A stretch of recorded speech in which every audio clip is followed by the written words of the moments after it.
I'm with Zoya Hasan, eminent political scientist, academic, the former dean of the School of Social Sciences at Jawaharlal Nehru University, and Rajat Sethi, a very young political analyst, and now the president of the Aravalli Forum, which is a brand new think tank right here in New Delhi. And today we're discussing what next after the results of the 5-state elections. What happens now on December 6th, which is also the anniversary of the demolition of the Babri Masjid. India Alliance, which was supposed to have another one of its meetings, peremptorily, very suddenly called it off. And I'm going to start with you, Zoya. If you could tell us, you've written a book on the Congress party. What happens now with the Congress? Is it doomed to fail? Or do you think that it has a plan or a strategy in which it can look ahead and reinvent itself? I don't think it's doomed to fail, and I do not think that it completely failed even the elections in the Hindi heartland.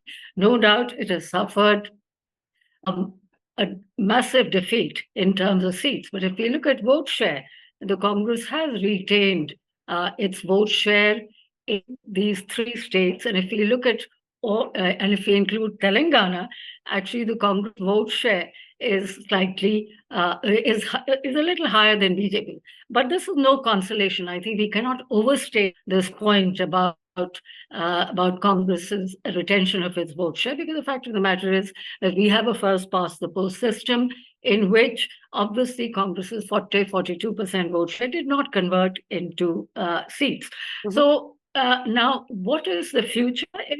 I think the very fact that it has been able to retain its base in the Hindi heartland, we are not talking of South India, we are talking of Hindi heartland, which I often call the Hindu heartland, which is really a bastion of the Bharatiya Janata Party over the last 2 decades or so.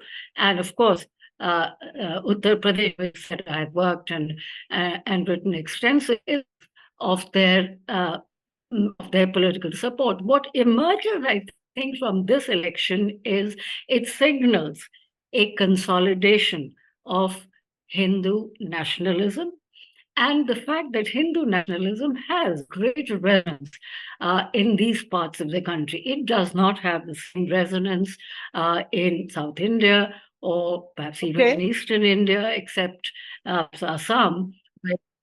So now, whether Congress has a future or not, I think the Congress built on this base. Okay. But it does require rethinking, change of strategy. Right. Rajat, can I ask you to look ahead now? The BJP has done amazingly well, of course. We all know in Madhya Pradesh, where it's retained power after 18 long years. In Chhattisgarh, it's going to form the government. In Rajasthan again.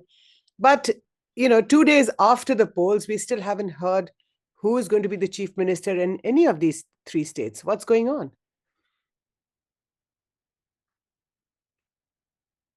Well, I'll just start off by congratulating you on this new initiative, new platform that you've created. Thank you. And I believe that this serve a more intellectual, nuanced discussions on what happens in the Indian political scene as well as the political economy scene. So congratulations on that. Thank you so much, Rajat. I'll start off with responding to what Dr. Zoya ma'am had just pointed out. This dichotomy on the north-south is just a temporal construct. It has just happened. I mean, neither has BJP been wiped out of South India. Incidentally, they retained their vote share in Karnataka state, and they're very much there. In all likelihood, with the new leadership in Karnataka, you will see BJP bouncing, in all likelihood will return back 25 members of parliament to Lok Sabha's time. Neither in Telangana. In fact, the entire political ground on which Congress government has been able to form itself, this anti-incumbency was galvanized actually by the BJP. Congress was losing its deposit 6 months back at every single bypoll that was being there. So it just, Revant was lucky enough. Things happened for him. BJP made some strategic blunders in the run-up to the election. And this is why where we are seeing a new chief minister coming in Telangana. Mm-hmm. But looking forward from here on. Looking ahead, yes. There are these 3 state elections where BJP has had a resounding victory, I think one message that has gone in clearly is that there is a metamorphosis of sorts. There will be a new generation leadership which will be brought in. That change is never easy. And with every democratic setup, these changes are not supposed to be easy. If you have a blood-based lineage wherein one chief minister's son has to follow the outgoing chief minister, it becomes relatively easy. That kingship doesn't exist in BJP. You have to fight out. You have to ensure that you have bench strength of MLAs supporting you in order to claim, will you be able to run the state successfully or not? I think if a new phase is brought in, say in the state of Madhya Pradesh, the signals are pretty clear. All the members of parliament who contested and won have been asked to resign from Lok Sabha. Okay. So they've all been retained. That gives the BJP's leadership a vast number of options on their bench in order to decide who would be best fit into the CM's role. Are you saying then, Rajat, that Shivraj Singh Chouhan, the outgoing chief minister, is not going to be the chief minister again? He seems to have been the architect of this victory of the BJP. He certainly brings in enormous credibility and trust to the BJP's overall campaign. There's no doubt about it. It was led, the entire campaign was handled, managed, and led by none other than the Prime Minister. It is pretty evident. There are enough signs for that. Okay. Will he be given any other responsibility in the organization or in the national government? That needs to be seen. But I think the news that is coming in, there'll be other options which will at least be explored. It will not be a done deal of sorts. That metamorphosis will happen in a more democratic manner. That's my opinion. Professor Hasan, isn't that interesting with what Rajat Sethi is just telling us, which is that although Shivraj Singh Chouhan, 4 times Chief Minister of Madhya Pradesh, the outgoing Chief Minister, seems to have been the architect of the Madhya Pradesh victory. Of course, Prime Minister Narendra Modi was writ large on the BJP canvas. There's absolutely no denying that. He's the largest and the most charismatic face of the BJP. Do you think that this high command kind of syndrome that is setting into the BJP is so similar to what the Congress actually faces? Do you find a similarity between the two? In fact, I find dissimilarity now, because the contemporary BJP is highly centralized, whereas the Congress, in a departure from the past, is decentralized. So much so that, the state leaders have been given a free run. They were not all very effective. And let us face it, this was an interesting election because it was an election between the Prime Minister, Narendra Modi, and state leaders.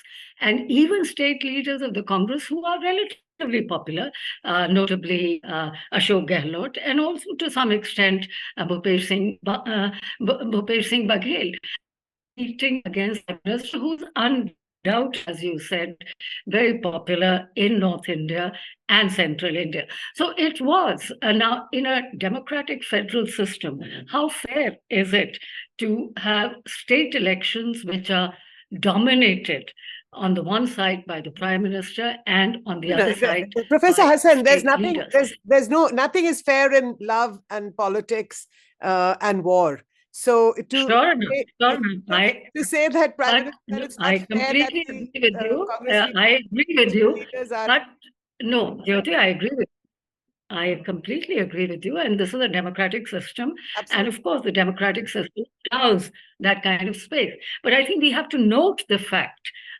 You were asking a question about the high command culture. Yeah. What I'm pointing out is that you have a high command in BJP. You don't have that in the Congress for a variety of reasons right now. It's another matter that the state leadership or the strategy for the Congress fronting their state leaders worked in Karnataka, and it has worked in Telangana, but clearly it did not work in North India, partly because the state leaders were pitted against the Prime Minister. And number two, the state leadership of the Congress was highly divided, factionalized.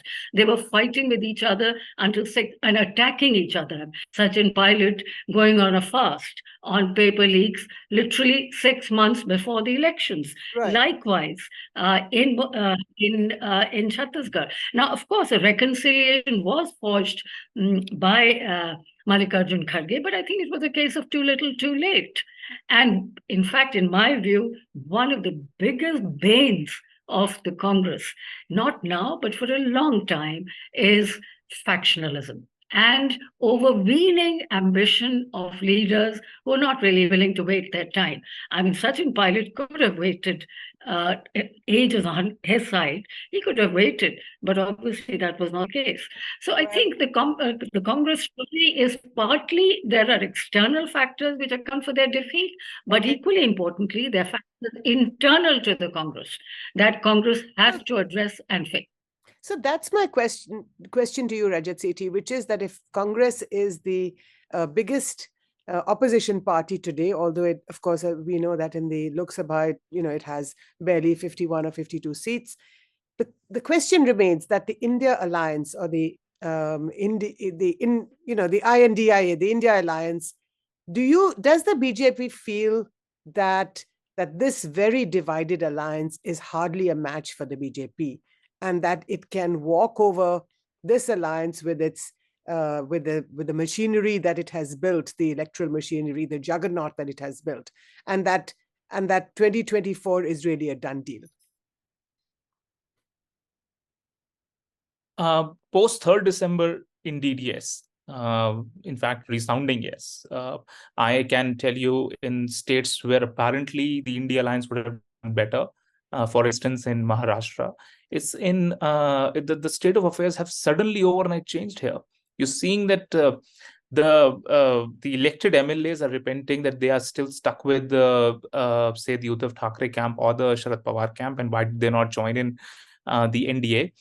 You're seeing that this 3rd December result has led the cat among the pigeons, and more assertive the rest of the members, non-Congress members in the alliance get. They'll get assertive because they're jittery of the fact that Congress might just trample upon their vote share in an eventuality the way it happened in Telangana. That fear will remain. This is the reason why no Chandrababu Naidu would come in. Even Mamata Banerjee would be hesitant in coming in, even in a number 2 role at all, because she will see her authority getting diminished in her own state. Akhilesh will mock, and we will see that all of these people will either walk out of the alliance or this bickering will carry on, and you will see that BJP would really enjoy this state of affairs of a complete disarray in the opposition. And moreover, this is an opportunistic alliance. The only agenda is negative in nature, is to stop somebody. Now, in an aspirational country full of young voters, this cannot drive voter sentiment to the polling booths. You need to, and this is an unsolicited advice to the India Alliance and the Congress parties, come up with a positive agenda for us to vote for you. Give me 2-3 lines of positive agenda. Here, Prime Minister is talking about Amrit Kal, 2047, $40 trillion economy. Feasible or not feasible is a secondary question. At least that lexicon, the political wordings that he's using is resonating. Where, look at any other leader, it's all either caste census. It's like dividing the pie. Like, how do you have that negative connotation in all of your promises and keep looking at divisive agenda, north, south, caste, community, even on the economic pie, just start distributing your freebies. No, everything. You can't be an aspirational young voter by paying 2,000 rupees a month to them. It doesn't relate. That sync up doesn't happen. No, I think Professor Hasan, Rajat Sethi does have a point, which is, although the BJP uses caste, class, tribal vote, every trick in the book is used by the BJP, as by the Congress, and as by any political party. But that's not the point. I think Mr. Sethi's point is valid, is that Prime Minister Modi at least puts forward an aspirational agenda. You don't see that in the Congress party at all. There are no ideas. What does one vote for in the Congress party? It is a huge umbrella organization. It isn't cadre-based like the BJP. But where are the big ideas? And who is going to put them forward? Well, the BJP and the Congress are very different parties. I mean, the BJP is an ideologically driven party. Undoubtedly, it's a right-wing ideology.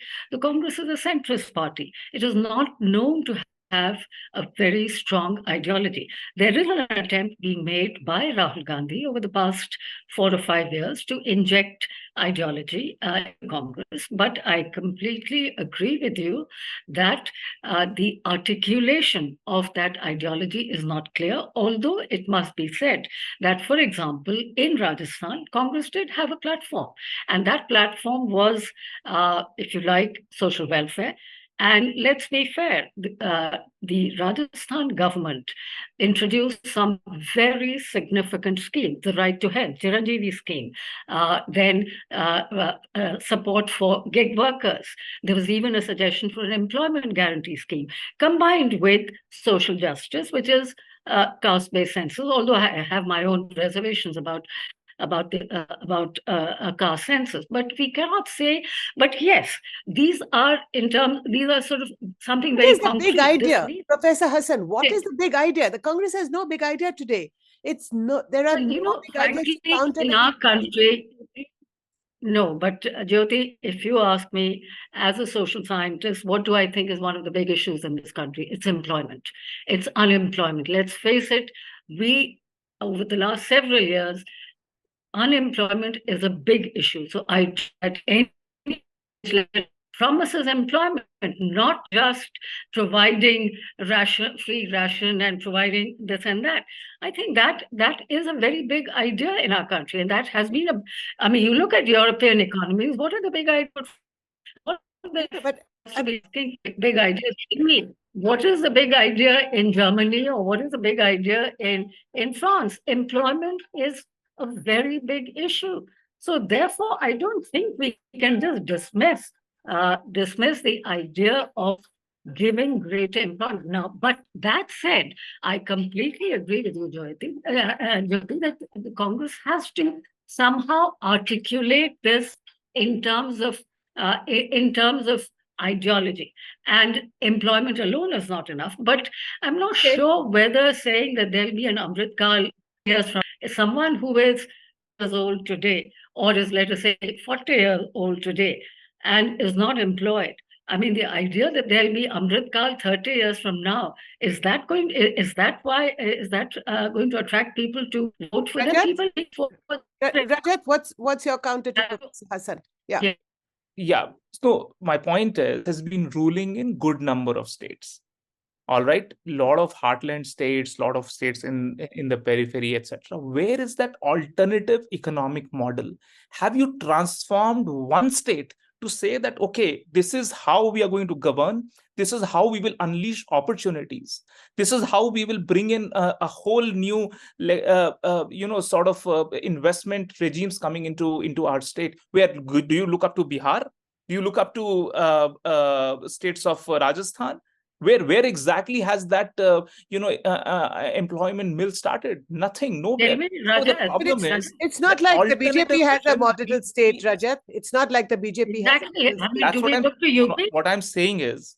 It doesn't. No. See, you are the challenger, right? The Congress is the challenger. To come up with templates. I mean, I'm not saying go implement everything, but look at what Raghuram Rajan, who is apparently the economic brain of the Congress party, all that he talks about, India might not even do a 5%. Now that you do not relate with the voters by talking such negative sentiments. You need to say that, okay, India doesn't look up to gaining 5%, but these are my recipe. This is what Congress party, or this is what, where we have governments, this is the other 5-10 points agenda that we need to implement. At least give us an alternative thought process.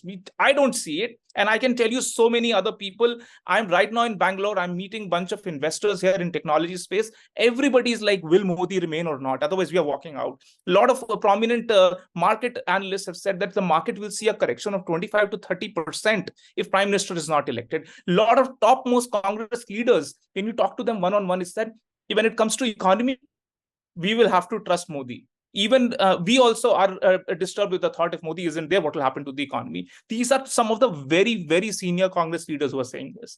So my point is, at least Prime Minister Modi, whatever said and done, he is able to generate enough positive news about India, signals around India, to the international community, and they are seeing the results here. They're looking up to India as the only sort of island of hope in an otherwise a doom and gloom scenario globally.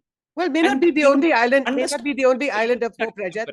It may not. India, of course, that now the How- largest country in the world in terms of population, a big country, GDP at 7%. Even if the GDP is not evenly balanced across the nation, I mean, of course, there's lots of problems. But I think Professor Hasan, I do agree with Rajat when he says that, of course, the Congress Party does have several ideas. I'm sure it does.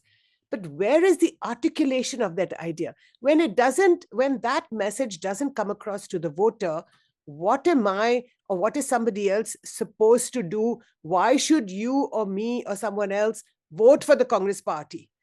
I'm sure there's like hundreds of ideas galore in the mind of Rahul Gandhi, but how am I supposed to access those ideas? Well, I think Congress does have a communication issue. I think it needs to communicate its message much more effectively than it has been able to do so. But I think we must take into account that centrist parties are different from the Congress has never had an ideology. But the fact is that, What joy is that, Professor economy. Hasan? Yes, Professor Hasan, I'm sorry. No, but my point is what joy that do I we are get? talking about No, Yes. no, but you No, see, but the Congress is Jyoti, losing state after state. I think the issue is not just the Congress, the issue is India. The issue is the Indian economy. Congress is one part of the story. But the fact of the matter is that India is no doubt one of the largest economies, and it has a high Wouldn't GDP. you agree with me? But it's also one of the world's most unequal economy. What does the BJP have to offer as far as economic inequality is concerned? You tell me, are there many countries in the world which are as unequal as India? I can think of, frankly, the United States and India are today the most unequal countries. No, but in the case of the United States, that's a good debatable point. That is a fact. I mean, that is fair enough. But it is a Professor point Hasan. when it comes to the economy, and when we are saying that the Indian economy is doing so well under this government, then I mean the corporate sector is doing very well. 10% population is doing very well. But what about the vast majority of the people? They are not doing well. That's a fair point. That's what a fair point, Professor Hasan. What are the BJP? No, but what are I mean, after my question to you is, one second. My question to you is, that's a fair point. You make a fair point that India is a hugely unequal country right now, especially in terms of livelihoods and economy. It's a fair point. My question to you is that if the Congress Party is unable to articulate its vision of a better alternative, it's losing state after state after state. Don't you think that the leadership... One second. My question is, don't you think that the leadership should really say, we accept that we are guilty, that we are not able to translate this message, and we're not able to appeal to the people of India to vote for us, and therefore we should make way for another generation of leaders? Don't you think that they should do that? Well, I don't think any political party says that, but the leadership should take responsibility. I think the leadership of the Congress... Why don't they? They should take, and if they don't do so, that is wrong, and I think that is unacceptable, because this is not the first time they've done badly. They've been doing badly for the past 10 years.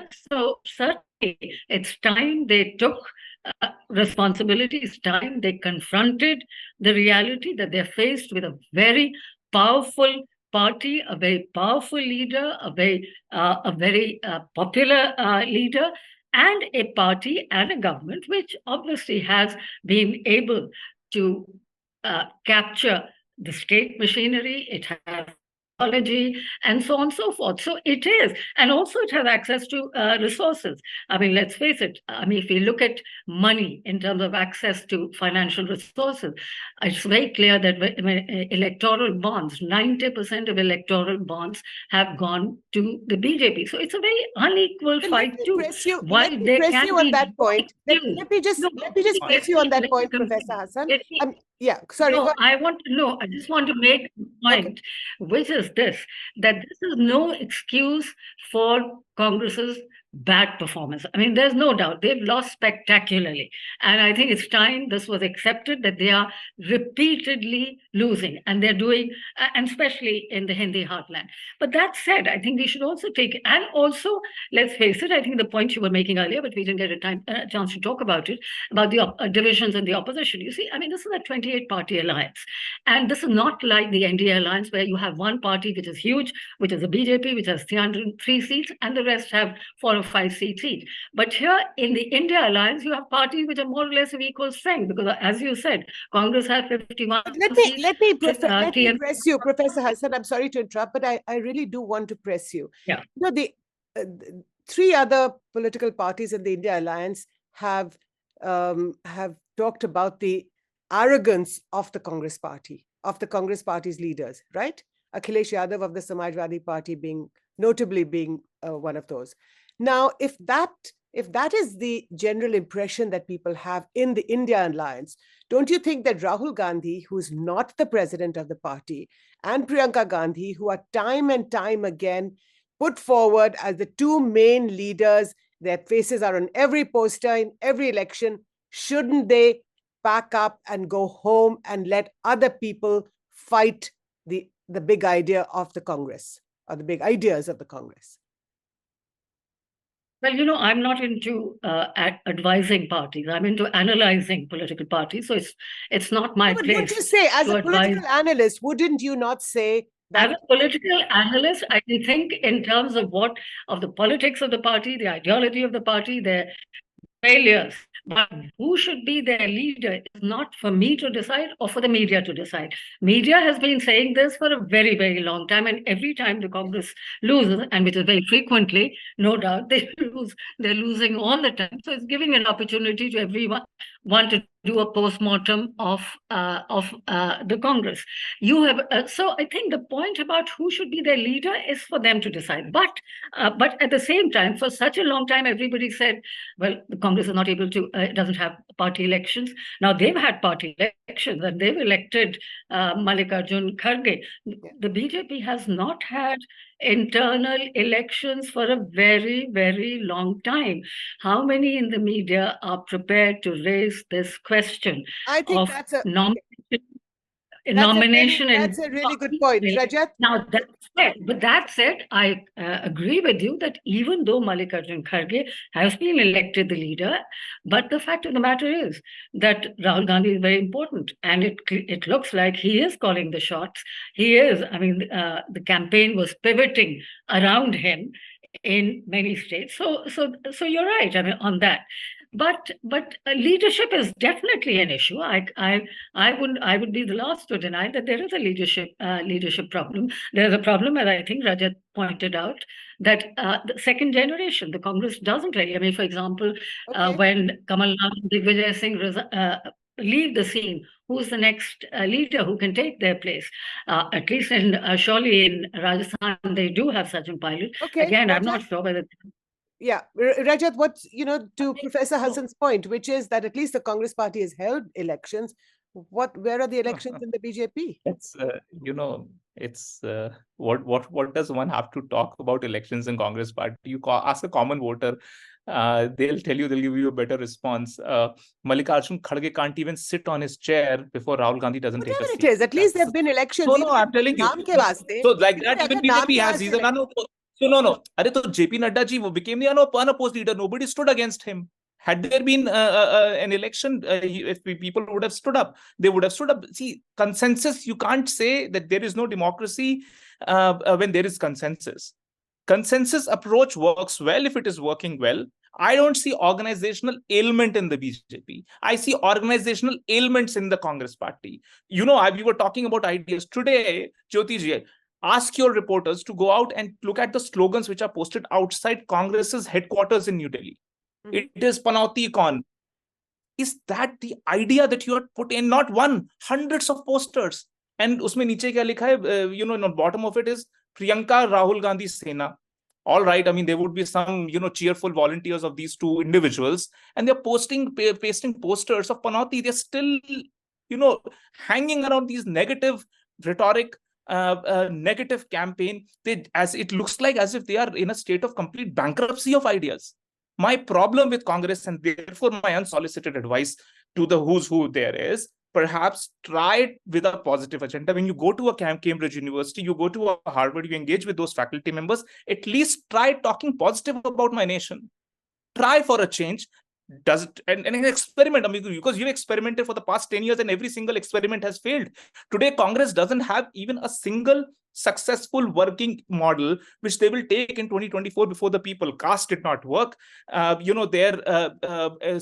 Hindu versus Hindutva, those kind of jibes that he took did not work. Personal attacks on Prime Minister did not work. None of these guarantee schemes are working. What is that one idea, one political idea that is going to work for the party? I don't see anything. I don't have a possibility. I think we'll have to wind up here, but before I let you both go, Rajat, your quick take on, you said Shivraj Singh Chouhan is not likely to be the Chief Minister of Madhya Pradesh. What about Rajasthan and Chhattisgarh? I want to know before you go. I think the message is clear. Everybody will have to prove their strength before the overlookers who are going to come in and speak to individual MLAs. You will see that surprise names can spring up, and this would bring in BJP 2.0, 3.0, whatever you want to say. What are the surprise names in Rajasthan, Chhattisgarh, and Madhya Pradesh? I mean, if all these members of parliament have been asked to resign and go back to the state, in the state assembly, you might see that some of these names might be in the race eventually. Will they be able to cobble up the numbers? Give me a few names, Rajat. Give me a couple of names. But Jyoti, you've got the news point already. No, I mean, that's a singular hint that Prime Minister can drop. Right, I think we'll have to leave it there. Point that Shivraj Chouhan is unlikely to be the Chief Minister, and some of the MPs who've contested election, one of them will be the Again, that's not a done deal. They'll have to prove their point. Your interview is very successful. They have to prove their strength. They have to prove their popularity. But can I ask, will the MLAs? Will the MLAs decide who will be? So typically, the MLAs BJP leadership will depute central ministers who will speak to each MLA. Okay. They'll get a sense, because they can't be seen as, putting up a person who's undeserving, who doesn't have the support and the goodwill of these MLAs, because that can lead to some disturbance. And BJP that way is pretty sorted when it comes to ensuring that bonding is there between the MLAs and the chosen leader. Well, it sounds like that the BJP is taking on more and more characteristics of the Congress party's high command culture, but we'll have to leave it there. I really appreciate both of you joining me, Professor Zoya Hasan and Rajat Sethi, here in New Delhi with me. I'm Jyoti Malhotra of Awaaz South Asia. Thank you. And congratulations on launching this new. Congratulations on launching this new. Thank you so much. Thank you. Bye-bye.